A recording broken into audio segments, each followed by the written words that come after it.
Women को एक से ज़्यादा बार ऑर्गेज़म आ सकता है। मेल्स को रिप्रोडक्शन के बाद हो या फिर मैस्टरबेशन के बाद हो, अगर वो एक बार इजैकुलेट कर लेता है तो उसके बाद उसकी जो सेक्सुअल ड्राइव वो बिल्कुल नीचे चली जाती है। हाय वेलकम टू वायशाला, जहां आम जिंदगी के सवालों से हम साइंस डिस्कस करने की कोशिश करते हैं। कि शरीर के अंदर में जब बच्चा गर्भ में बन रहा होता है तो शुरुआती स्ट्रक्चर बिल्कुल आइडेंटिकल होता है, डज नॉट मैटर वो लड़की है या लड़का है। और इसीलिए हमारे कुछ होमोलोगस ऑर्गन्स भी हैं, जैसे कि अगर फीमेल के पास क्लिटरिस है तो हमारे पास बिल्कुल उसके सामने वाला स्ट्रक्चर है पीनिस। अगर फीमेल के पास ग्लैंस क्लिटरिस है तो हमारे पास उसके बिल्कुल सामने वाला स्ट्रक्चर है ग्लैंस पीनिस। अगर फीमेल के पास लेबिया मेजोरा है तो हमारे पास उसके बिल्कुल सामने वाला स्ट्रक्चर है वो है हमारा स्क्रोटल सैक। तो ये जो स्ट्रक्चर है बहुत ज़्यादा एक दूसरे से मिलते जुलते हैं। ऐसा नहीं है कि केवल और केवल टेस्टोस्टेरॉन मेल में मिलता है और एस्ट्रोजन नहीं मिलता है और फीमेल में टेस्टोस्टेरॉन नहीं मिलता है, क्योंकि मिलते हार्मोन सभी में, दोनों तरीके के हार्मोन मिलेंगे, केवल और केवल अमाउंट का जो है फ़र्क पड़ता है। और एक ही हार्मोन कई सारे कामों में पार्टिसिपेट कर सकता है। जैसे टेस्टोस्टेरोन है तो टेस्टोस्टेरोन एक तरफ बच्चे की डेवलपमेंट में भी हेल्प कर रहा है, टेस्टिस बनाने में भी हेल्प कर रहा है, आपका सीमेन बनाने में भी हेल्प कर रहा है। इसके अलावा सेकेंडरी सेक्सुअल कैरेक्टरिस्टिक्स हैं, उसमें बगल के बाल हों, कि आवाज़ का भारी होना हो, कि बालों का उड़ना हो जो एक उम्र के बाद लोगों के बाल उड़ते हैं, वो भी जो लड़कों के जो बाल उड़ते हैं उसका मेन कारण उनका खुद का टेस्टोस्टेरोन ही है। तो एक ही चीज़ है, एक ही हार्मोन है, कई सारे काम कर सकता है। किन्नर एक ट्रांसजेंडर एक बहुत ही बड़ी बास्केट है। तो उससे बचने के लिए मैं एक सटीक डेफिनेशन देता हूँ कि ऐसा बच्चा जिसके पास पैदाइशी न तो टेस्टिस है और न ही ओवरी है।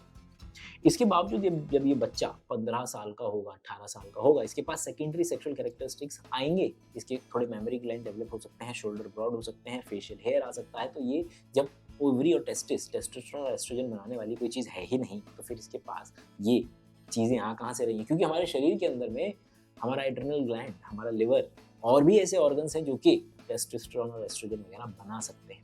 हमारे शरीर के अंदर में इसी तरीके से बतेरे हार्मोन्स हैं जो कि फीमेल के अंदर में भी काम करते हैं और मेल के अंदर में भी काम कर सकते हैं। उसी में से एक हार्मोन का नाम है प्रोलैक्टिन। प्रोलैक्टिन नाम को तोड़ेंगे तो क्या मिलेगा? प्रो मतलब पहले, लैक्टिन मतलब कि लैक्टोज मैमरी ग्लैंड से रिलेटेड है, तो मैमरी ग्लैंड को बनाने में हेल्प करेगा, दूध बनाने में हेल्प करेगा। लेकिन ये ही प्रोलैक्टिन मेल्स के अंदर में जब एक बार इजैकुलेट हो जाता है तो यही वजह है कि प्रोलैक्टिन का सिक्रीशन मेल की सेक्सुअल ड्राइव को नीचे कर देता है। अब ऐसा क्यों होता है, इसकी कई हाइपोथेसिस हैं और कई थ्योरीज हैं। पहली ये कि जब अगर मेल की सेक्सुअल डिज़ायर कम होती है तो उसके साथ साथ उसका अग्रेशन भी कम होता है और ये मौका देता है कि वो मेल और फीमेल के बीच में बॉन्डिंग होने का एक अवसर पैदा करे। दूसरा, ऐसा केवल तो ह्यूमंस में देखा जाता है ज़्यादातर कि एक फीमेल है और एक मेल है, लेकिन नेचर में ज़्यादातर तो ऐसा नहीं होता है। जब फीमेल हीट पीरियड में होती है तो कई सारे मेल्स एग्जिस्ट करते हैं और बहुत ही कम समय होता है सेक्सुअल एनकाउंटर के लिए। तो अगर मेल बहुत ही ज़्यादा फ्रीक्वेंटली इजैकुलेट करेंगे तो उससे स्पर्म की हेल्थ पे भी प्रभाव पड़ेगा और दो इजैकुलेशन के बीच में दूरी रखने से फीमेल के लिए ये ज़्यादा उचित है। वो इंश्योर कर पाएगी कि स्पर्म का जो कंपटीशन है उसको थोड़ा सा कम लेवल पर रखा जा सके।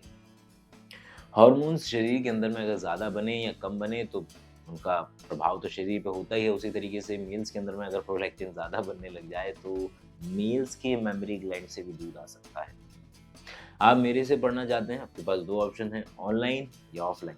ऑनलाइन पाठशाला app, offline Yamuna Vihar Delhi. Number आपकी स्क्रीन पे है। किसी भी तरीके की जानकारी के लिए व्हाट्सएप करें। मगे अगला कॉन्सेप्चुअल वीडियो आपका इंतजार कर रहा है, ज़रा क्लिक कीजिए।